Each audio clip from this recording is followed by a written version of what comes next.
देखिए 12.1 question number 4 कक्षा 8 मान ज्ञात कीजिए 8 की पावर -1 इंटू 5 की पावर 3 बटे 2 की पावर -4 इसका मान ज्ञात करना है। देखिए इधर देखो बेटा, इसके मैं फैक्टर कर लूं तो फैक्टर होंगे 2 की पावर -1 इंटू 2 की पावर -1 इंटू 2 की पावर -1। भाई 8 के 2 2 2 3 फैक्टर हो गए 2 2 के रूप में, और सबकी पावर -1 कर दिया इंटू 5 की पावर -3 बटे 2 की पावर -4। अब देखो बेटा, आधार समान है तो घातें आपस में क्या होंगी, जुड़ जाएंगे। तो देखो 2 की पावर -1 प्लस -1 प्लस -1 इंटू 5 की पावर 3 बटे 2 की पावर -4।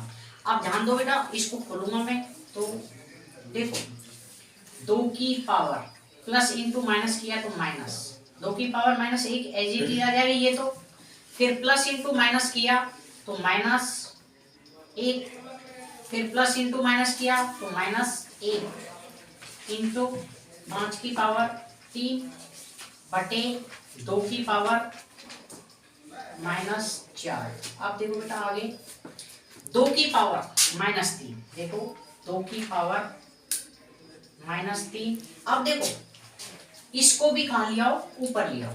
जब ये ऊपर आएगा तो किसका हो जाएगा, प्लस का, तो प्लस 4 इंटू 5 की पावर 3। अब देखो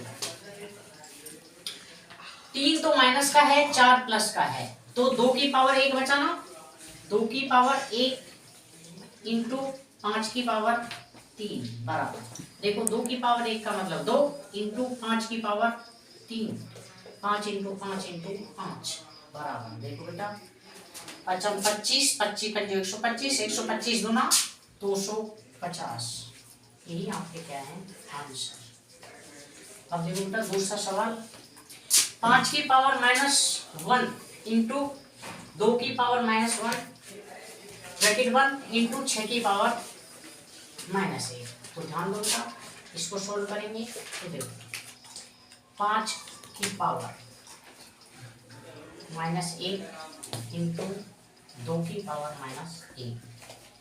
अब देखो बेटा 6 है, 6 के क्या कर लो फैक्टर, तो इसके फैक्टर होंगे 2 और 3 के रूप में, तो 2 की पावर -1 इंटू 3 की पावर -1। अब देखो, अब ध्यान दो, इसको लिखेंगे हम, ब्रैकेट खोल लो, 5 की पावर -1 इंटू 2 की पावर -1 इंटू 2 की पावर -1 इंटू 3 की पावर -1। अब ध्यान दो बेटा, ये दोनों आधार समान है तो घातें क्या हो जाएंगी, जुड़ जाएंगी। तो 5 की पावर -1 इंटू 2 की पावर -1 प्लस -1 इंटू 3 की पावर -1। अब देखो 5 की पावर -1 इंटू 2 की पावर -2, क्योंकि इसको खोला तो माइनस हो गया, -1 और -1 -2 हो गया, इंटू 3 की पावर -1। अब देखो बेटा, अब घात को धनात्मक बनाने के लिए, घात को धनात्मक बनाने के लिए क्या करूं मैं, 1/5 की पावर 1 इंटू 1/2 की पावर 2 इंटू 1/3 की पावर 1।